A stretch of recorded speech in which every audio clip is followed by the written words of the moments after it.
brave enough to come to these parts, yeah. Come true, innit? See what I want. Travel shortcuts, you know what time it is. You know that live to live, not live to survive guy. Your favorite travel guru with no blood cut face mask. Yep, this time, this installment, I'm just speaking my mind.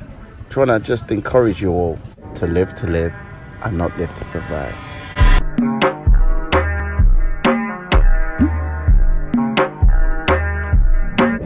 Where do I start? Travel shortcuts.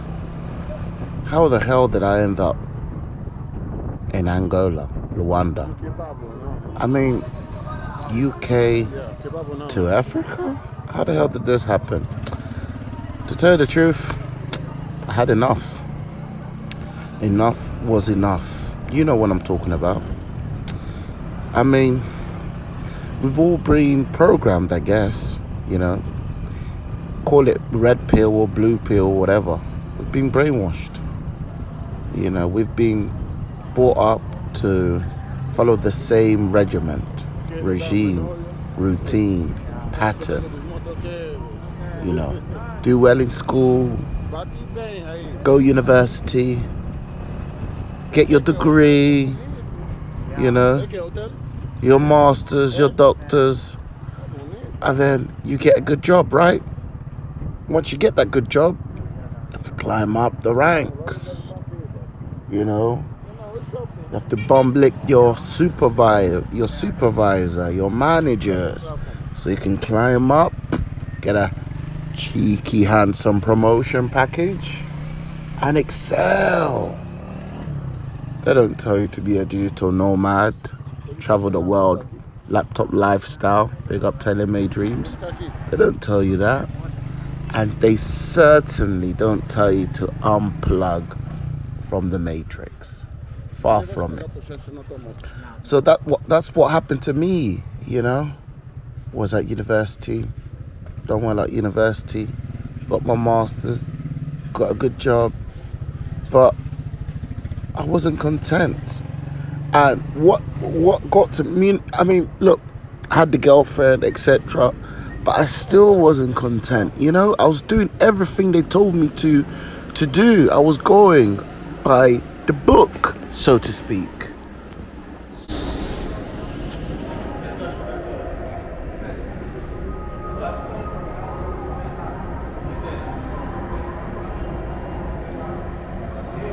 Travel shortcut into Angolan Adventures Part 2.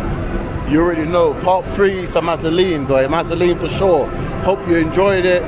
You know, could have filmed a little bit more, but you know, I was too busy having fun. And sometimes when you're filming or you're trying to do this, it gets in the way with everything, you know. So sometimes you just have to kind of have some me time, so to speak. But here, man, we got go-karting in Africa, man. Africa in Luanda, we got some go-karting over here. We got some activities here, man. You know, look at that. Africa, brother. Mother Africa, man. We're here, we're exploring unexplored territory, man. We're really doing this shit. Living to live. I never living to survive. Travel shortcuts. The reality is, and I should say the harsh reality is, going by the book didn't really get me anywhere. It wasn't enough. I wasn't fulfilled. And what really got to me, the eye-opener, the drum roll, the cheeky bastard playing in the corner with the violin, is that I was more satisfied traveling, doing simple things, than actually returning to my reality back home.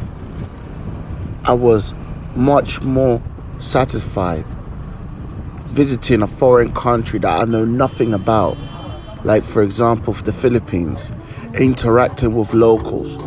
I'm not even talking about going out, popping bottles, you know, swinging around cheeky birds. Far from it. Doing simple things like just taking a stroll, you know, by the beach, you know, getting lost in the city center, you know, interacting with locals, asking me where I'm from, what am I doing in their country, like not aggressively, but that curiosity, that they had an interest in me, in who I was. You know, I'm not talking about a vendor trying to sell you something on the show. I'm talking about locals from foreign land trying to get a glimpse of who is this person, who is Travel Shortcuts, Live to Live, Not Live to Survive guy. Who is this guy? And it hits home when even in a blood clot own country, some of our neighbors even ask how we are, how we're doing. People casually pass you down the street with not even a care in the world, and then you are surprised when you go home and you feel like a reject, like you're nobody. See, this is the conundrum. In our home country, you get told that you're only someone when you're a celebrity. But out there, when you travel to other land, you're constantly a celebrity. There's constant interaction. There's constant events whereby you have to stop yourself at a moment's gaze and ask, is this really happening? I remember asking myself this when I was in Thailand, and I was walking down the road, and I was going to 7-Eleven when I was living there for a year, part of a teaching and travel package. And then this older gentleman with broken English came up to me, right?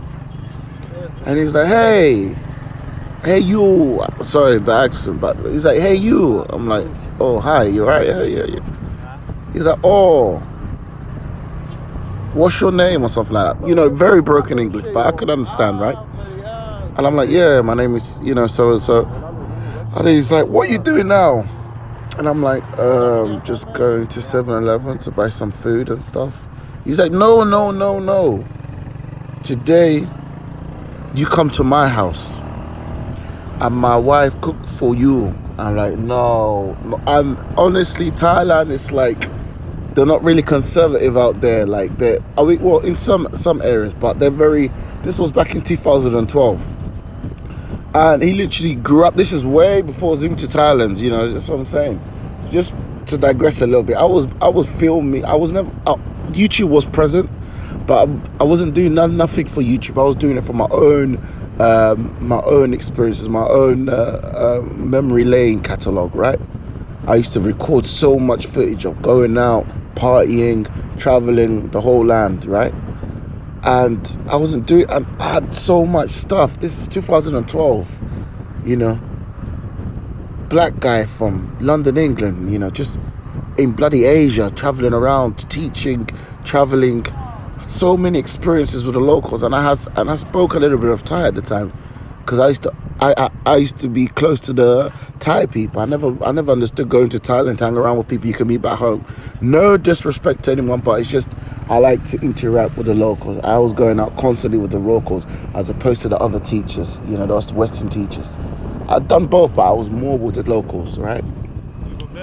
And I just think to myself sometimes, you know what, if I still had those videos to share with you guys, but you know, they were all saved in an external hard drive and it got corrupted, so yeah, that's what happened. But anyway, so he's like, hey, today you're gonna come to my house and you're gonna eat with my wife and me and my family. And I'm like, whoa. And I was just like trying to be polite, and nah. He's like, nope. And he grabbed me by the arm. He's like, look, come. And he literally yanked me and pulled me towards his house. And I was like, okay. And literally in less than 40 minutes, I was there dining with him and his family in his household. Where in the world does that happen? This guy didn't want no money from me. This guy didn't want nothing from me. No ulterior motives, none of that. Nothing. He just wanted to know who I was. Because you have to understand something. A lot of these people in these countries that we visit, they're not accustomed to traveling. So when they see someone that looks different, they have a curiosity. And they're so eager to know who you are, your culture, your tradition. And they give you a platform to teach them about who you are. What? So you think you're brave enough to come to these parts, yeah? Come true, innit? See what I want. Out here in the trenches, bro. Out here in the blood clot trenches. Going Wall Street. Dust everywhere. Dust the streets, boy. Rubber minute doing shizzle. About where you come from, and that's a big burden on us, brothers. That's a big responsibility for us to go out there and not misrepresent ourselves. Far from it. Traveling makes me feel alive. You know, when I venture off to unknown territory, it's like I'm reborn. It's like the Terminator. You know, Judgment Day.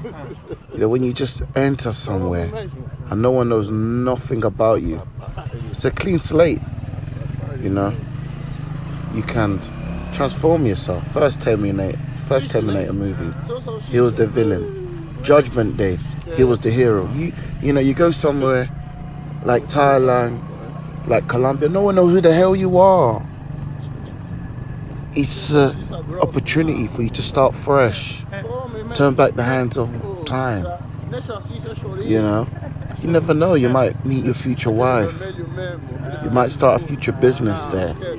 You know, so much endless possibilities. But you know what you have to do first?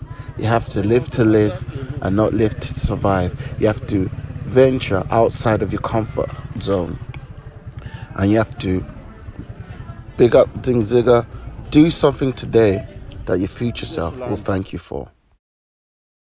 Ofereceu o mundo na minha mulher, com as pessoas lá também, bandidos corruptos.